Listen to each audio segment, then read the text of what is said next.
బాలరాముడి ప్రాణప్రతిష్ఠ తిలకించి పులికించిపోయిన భక్తులు హేమా నాయక్ సర్వత్రా అభినందనలు. అరకులోయ ఉత్తరప్రదేశ్ అయోధ్యలో బాలరాముడి ప్రాణప్రతిష్ఠ కార్యక్రమాన్ని అరకులోయ పట్టణంలో భక్తులు డిజిటల్ ఎల్సిడి టీవీల ద్వారా ప్రత్యేక ప్రసారాన్ని తిలకించి పులికించిపోయారు.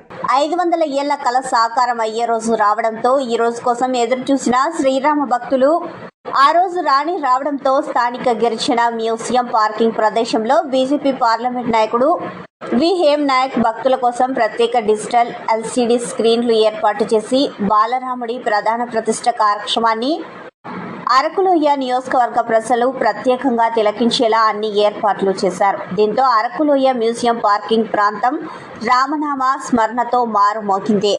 ఈ సందర్భంగా బీజేపీ నాయకుడు హేమా నాయక్ మాట్లాడుతూ అయోధ్యలో రాముడి ప్రాణ ప్రతిష్ఠ కోసం 500 ఏళ్లుగా ప్రజానికం భక్తజనం ఎదురు చూస్తుందని అన్నారు.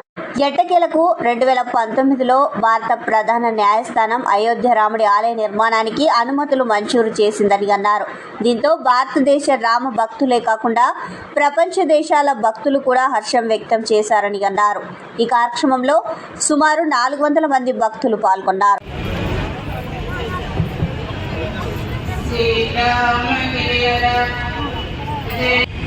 మంత్రమందరూ పలకాలి.